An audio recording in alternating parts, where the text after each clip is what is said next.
नमस्कार, जय हिंद, जय Bharat and welcome to Dev talks. This is Adi Achint. एक और जो ये मामला आई थिंक पथिकेत भाई और मैंने काफ़ी इसको टेक अप किया था अबाउट द बॉर्डर्स इन बांग्लादेश, जो वेस्ट बंगाल में स्पेशली एरिया है जहाँ पर अभी भी state government is refusing to reliant.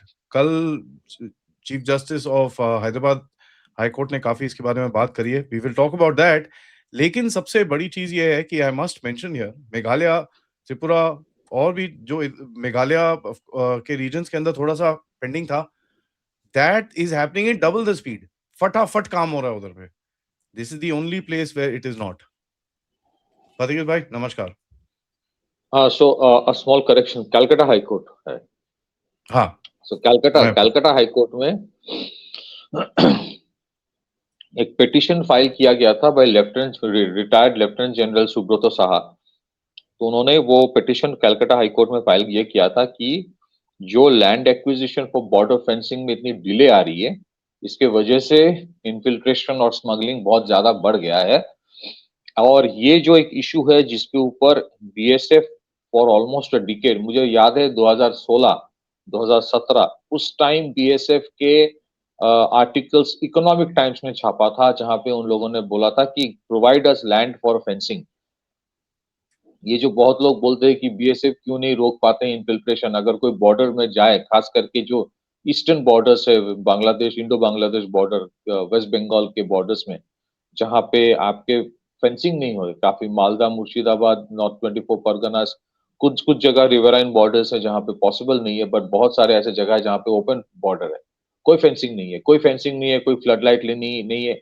एक इंसान के लिए वहां खड़े रह के मतलब 300-400 मीटर इधर उधर सिक्योर करना इन एक्सट्रीम पॉसिबल है।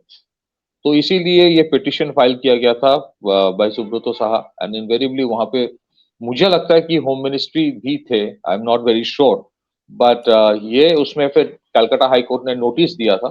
एंड उसके बाद जो हियरिंग हुई उसके उसमें कलकत्ता हाई कोर्ट ने ये कहा कि जो लैंड अभी तक एक्वायर किया गया है, जिसके लिए सेंटर ने ऑलरेडी पैसा दे दिया है, that is almost like 181 kilometre stretch. अच्छा, 181 kilometre if you look at in the terms of border, वो काफी लंबा होता है वहां के लिए। तो कोर्ट ने जो है वो डायरेक्शन दिया है कि इसको आप विद इन बाई मार्च 31 इसको आप हैंड ओवर कर दो to BSF for setting up the wire fencing.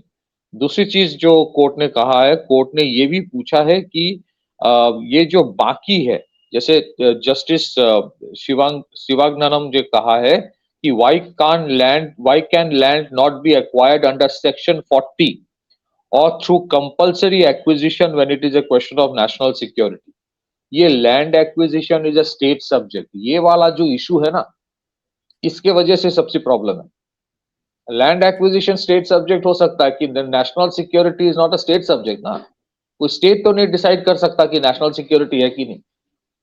तो ये इस सवाल पूछा है, and I think this question is to the central government also कि सेक्शन 40 है मोस्ट वाली लैंड एक्विजिशन एक्ट के तो उसमें कंपलसरी एक्विजिशन क्यों नहीं कर सकते आप।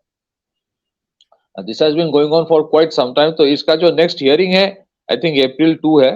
लेकिन जहां जितना मुझे यहाँ से समझ में आ रहा है कि कलकत्ता हाई कोर्ट ने ये कहा है कि वो एसआईआर क्योंकि हो रहा है, वो एसआईआर का एक्सक्यूज मत दो। Whatever land has already been acquired, जिसके लिए पैसा सेंटर ने ऑलरेडी दे दिया है, उसके लिए आपको immediately that stretch of land has to be handed over. बाकी हियरिंग फिर अप्रैल 2 को है। अप्रैल 2 को फिर से इसके ऊपर हियरिंग होगी on the issue of emergency acquisition, और ये वाला इशू मुझे लगता है कि अब पकड़ने वाला है pace, and it is very very important. हालांकि अगर आप देखें सेंट्रल गवर्नमेंट की तरफ से, होम मिनिस्ट्री की तरफ से कुछ कुछ चीजें की गई है which is also very important. बहुत सारे एरिया जहां पे फेंसिंग नहीं है वहां पे सर्वेलेंस बढ़ाई गई है। सर्वेलेंस मतलब इलेक्ट्रॉनिक सर्वेलेंस, इलेक्ट्रॉनिक सर्वेलेंस, वहां पे सेंसर्स लगाए गए हैं, वहां पे काफी सारे कैमरास लगे हुए हैं कुछ कुछ जगह पे। हालांकि इलेक्ट्रिसिटी का इश्यूज है, बट फिर भी लगाया गया है। सो अभी अगर आप बॉर्डर में जाएंगे, it is far more strict than what it used to be. ये तो रियलिटी है। सेंटर ने किया है जितना पॉसिबल है, बट ये हमारे देश में जो लीगल आर्किटेक्चर है, जहाँ पे स्टेट्स के हाथ में बहुत कुछ है, that is an issue. Border fencing को पॉलिटिक्स से डिलिनिएट करके इमरजेंसी एक्विजिशन करना चाहिए। बहुत सारे इसमें प्रॉब्लम्स है, इसीलिए शायद अब तक नहीं किया गया, but now it has to happen. उसका एक और भी कारण है why it is so very important. अगर आप बांग्लादेश का सिचुएशन एक देखें, अभी दो चीजें हो रही है। एक तो है कि बांग्लादेश में जो बॉर्डर गार्ड्स बांग्लादेश है या उनके जो सिक्योरिटी एजेंसीज है जो बॉर्डर में सिक्योरिटी देते हैं, वहां पे बहुत लैक्सिटी दिया जा रहा है। मतलब वहां से अगर कोई इंडिया आ रहा है तो उतना रोका नहीं जा रहा है, और पहले भी रोका नहीं जाता था, अब तो और भी एज इट इज जो सिचुएशन है वहां पे पुलिस स्ट्रिक्ट हो ही नहीं पाता है। दूसरी चीज है, जिस तरह के माहौल अभी बांग्लादेश में है, जिस तरह से देख रहे कि पॉलिटिकल वायलेंस बढ़ने वाला है because of the election in Bangladesh, और उसके साथ साथ जो इशू है कि वहां पे जिस तरह से a sort of an industrial collapse होने वाला है, और जो दिख रहा है कि टेक्सटाइल इंडस्ट्री में एक बहुत बड़ा प्रॉब्लम आने वाला है, ये सारे इश्यूज के वजह से जो अनएम्प्लॉयमेंट वहां पे बढ़ेगा, पॉलिटिकल टर्मोइल बढ़ेगा, लॉ एंड ऑर्डर इशू वैसे ही खराब है और भी खराब होने की आसार है। इसके वजह से क्या होता है, lot of people tend to come to India, भागना शुरू कर देगा। So it is almost on the verge of becoming another Syria. अगर आप सीरिया की सिचुएशन देखेंगे तो सीरिया से क्या हुआ, वो सिचुएशन खराब हुआ तो they started moving somewhere else. वो pressure of infiltration inside India is going to go up. मतलब जितना बांग्लादेश का माहौल खराब होगा उतना इन्फिल्ट्रेशन का प्रोपेंसिटी बढ़ेगा। तो lot of people tend to think कि भाई अभी गवर्नमेंट ऑफ इंडिया क्यों पावर दे रहा है, क्यों इलेक्ट्रिसिटी दे रहा है, क्यों प्याज दे रहा है, क्यों तेल दे रहा है, क्यों चावल दे रहा है। ये समझना जरूरी है कि ये मतलब ऐसा नहीं कि भंडारा लगा रहा है। सिचुएशन वहां पे अगर खराब होता है ना तो उसमें इन्फिल्ट्रेशन का प्रेशर बढ़ता है। और अगर मुझे एक्सफिल्ट्रेशन करवाना है, अगर मुझे यहाँ से लोग वहां पे भेजना है, तो somehow you need to have a sense of normalcy वहां पे, नहीं तो लोग भाग जाना नहीं चाहेंगे। इधर से जो भेजोगे उस तरफ से आ जाएगा। सो जैसे आदि भाई ने कहा कि नॉर्थ ईस्ट में जो बॉर्डर फेंसिंग है उसमें काफी तेज पकड़ी है, काफी जगह पे काफी काम हो रहा है। इसमें भी, यहाँ पे भी, वेस्ट बंगाल में भी बॉर्डर फेंसिंग काफी जगह पे हो रहा है जहां जहां अनफेंस था। लेकिन बहुत बड़े बड़े stretches of hundreds of kilometres अभी है जहां पे है नहीं अभी फेंसिंग। इसके ऊपर कलकत्ता हाई कोर्ट ने ये एक इंस्ट्रक्शन दिया है फॉर 180 किलोमीटर, और बाकी जो अभी बाकी है उसमें ये बोला जा रहा है कि उसका कैबिनेट अप्रूवल स्टेट गवर्नमेंट का भी आया नहीं है। So that is where I think the two justices of Calcutta High Court, उन्होंने जस्टिस पार्थसारथी सेन और जस्टिस शिवांगनम ने कहा है कि आपको यहाँ पे इमरजेंसी एक्विजिशन का प्रोविजन क्यों नहीं हो सकता। And that is very important to take into cognisance, क्योंकि एक तो हम लोगों ने डिस्कस किया था कि एक तो नेशनल बॉर्डर पॉलिसी इंडिया का होना बहुत जरूरी है, और सिर्फ इंडो बांग्लादेश बॉर्डर ही नहीं, इंडो नेपाल बॉर्डर भी फेंस होना चाहिए, और बॉर्डर में उसी लेवल की आपकी स्ट्रिक्टनेस होनी चाहिए जो आपकी इंडो पाकिस्तान बॉर्डर में है। नहीं तो ये सिचुएशन जो है ना, ये सोचना कि बांग्लादेश हमारे भाई है, एक टाइम था, अभी तो सिचुएशन बहुत ही बुरा है। और सिक्योरिटी के ये सब नाम सोचना, पे हाँ सिक्योरिटी के नाम पे कोई भाई बहन नहीं होता। हाँ, तो मतलब मैं तो हमेशा बोलता हूँ कि आपके अगर पड़ोसी के साथ रिश्ता बेहद अच्छा है, इसका मतलब ये थोड़ी होता है कि आपके घर में दीवार नहीं होता है। इसका मतलब ये थोड़ी होता है कि आपके फेंसिंग नहीं होता है। तो फेंसिंग जरूरी है। And I think the Calcutta high court में अभी जो हियरिंग शुरू हो रही है, वो तेजी पकड़ेगी। जो 180 किलोमीटर की बात हो रही है वो बहुत ही जो सेंसिटिव इलाका है उसका, but I think around 700 to 800 kilometre जितना मुझे पता है, या फिर थोड़ा सा कम हो सकता है उससे। That amount of stretch is totally unfenced, वो प्रॉब्लमेटिक है। Malda Murshidabad, it's very strange that this issue has gone for such a long time, क्योंकि ये एक प्रायोरिटी हमारे लिए होना चाहिए था almost 20 years back, almost 20 years back. तो better late than never, but this issue centre भी इसमें फोकस्ड है, नहीं तो ये कलकत्ता हाईकोर्ट में नहीं जाता। बट एक अनफॉर्चुनेट इशू आदि भाई ये भी है, बहुत टाइम ये देखा गया है कि कोर्ट कुछ डायरेक्शंस देते हैं बट उसका लागू नहीं होता है। अगर ऐसा सिचुएशन होता है तो फिर क्या क्या होगा, that has to be seen. But I think when it comes to border fencing, हमारे लिए emergency procurement of land is should be a must. हमारे देश में लैंड एक्विजिशन को इतना बड़ा मुद्दा बना दिया गया ना, वो जितने सारे एजिटेशन वाले लोग होते हैं, हर जगह पे कोई इंडस्ट्री बनाने जाओ, लैंड एक्विजिशन बिकम्स, बहुत सारे फॉरेन एनजीओ आ जाते हैं। ये जो बांग्लादेश और इंडिया के बॉर्डर है, बॉर्डर में पहले स्ट्रिक्टनेस था, यूपीए के टाइम भी थोड़ा स्ट्रिक्टनेस था, लेकिन ये ह्यूमन राइट्स वॉच और एमनेस्टी इंटरनेशनल ने आके यूपीए के टाइम इतना बवाल किया था एक पर्टिकुलर इंसिडेंट को लेके कि पता नहीं व्हाट हैपेंड आफ्टर दैट। पूरा मतलब वहां पे ऐसा हो गया कि आप पेलेट गन्स ही इस्तेमाल कर पाओगे, असॉल्ट राइफल इस्तेमाल नहीं कर पाओगे, बहुत सारे रेस्ट्रिक्शंस यूपीए के टाइम आ गया था। Fortunately now things are much better. अभी तो गोली मारा जाता है इधर बहुत, आपको सुनने में आता है, आपको दिखने में आता है। बहुत सारे ऐसे इंसिडेंट्स होते हैं कि इन्फिल्ट्रेटर आ रहा है या स्मगलर्स आ रहे हैं और कहीं पे इन लोगों ने अटैक किया बीएसएफ के ऊपर, बीएसएफ गोली मारता है। बात सिर्फ इन्फिल्ट्रेशन की नहीं है, इन्फिल्ट्रेशन तो एक बहुत बड़ा मुद्दा है जिसकी वजह से डेमोग्राफिक चेंज हुआ है बहुत। वो बाय द बात वे इसकी भी फेंसिंग के है, बाद, वो बाय द वे फेंसिंग के बाद भी चलता रहेगा, हाँ, बट फेंसिंग की जरूरत इसलिए होती है, फेंसिंग और क्योंकि आपके फ्लड लाइट होता है तो it becomes a reference point. आपके एक रेफरेंस पॉइंट तो होता है ना, मतलब जो इन्फिल्ट्रेट करने की कोशिश करेगा उसका इन्फिल्ट्रेट करने की जो स्पीड है वो कम हो जाता है, तो your reaction time goes up. But fencing and quality fencing, अभी तो मुझे जितना पता है होम मिनिस्ट्री के तरफ से एक प्रपोजल है, द क्वालिटी ऑफ फेंसिंग के ऊपर काफी काम हो रहा है। कुछ कुछ जगह पे वो फेंसिंग लगाया गया है, वो दूसरे तरह का है, जो कन्वेंशनल फेंसिंग है वो नहीं है। बात सिर्फ इन्फिल्ट्रेशन की नहीं है, क्योंकि अगर आप देखें क्रॉस बॉर्डर जितने क्राइम्स होते हैं वहां पे इलीगल आर्म्स एक बड़ा इशू है, उसमें ड्रग्स एक बहुत बड़ा इशू है। सो क्रॉस बॉर्डर जो स्मगलिंग होता है वो नारकोटिक्स का होता है, वो इलीगल आर्म्स का होता है, वो एक्सप्लोसिव्स का होता है, वो फेक करेंसी का होता है, वो ह्यूमन ट्रैफिकिंग का होता है।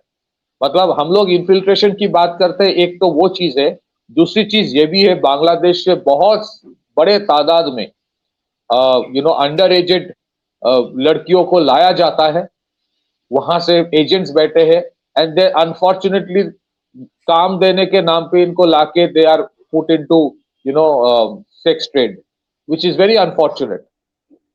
उनको रेड लाइट एरियाज में भेजा जाता है जहां से इनके लिए निकलना बहुत मुश्किल हो जाता है।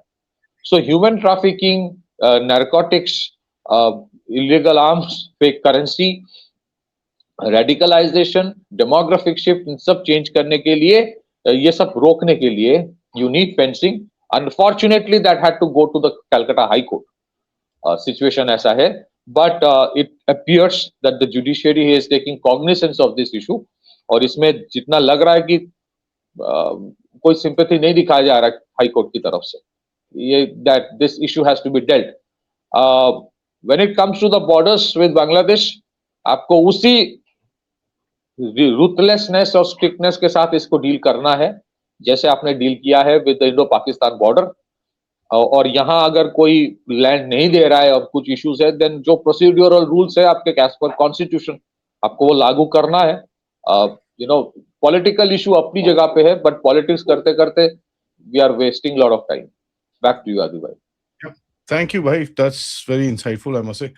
Uh, there's one little thing which is more. There has to be a law of borders. ठीक है?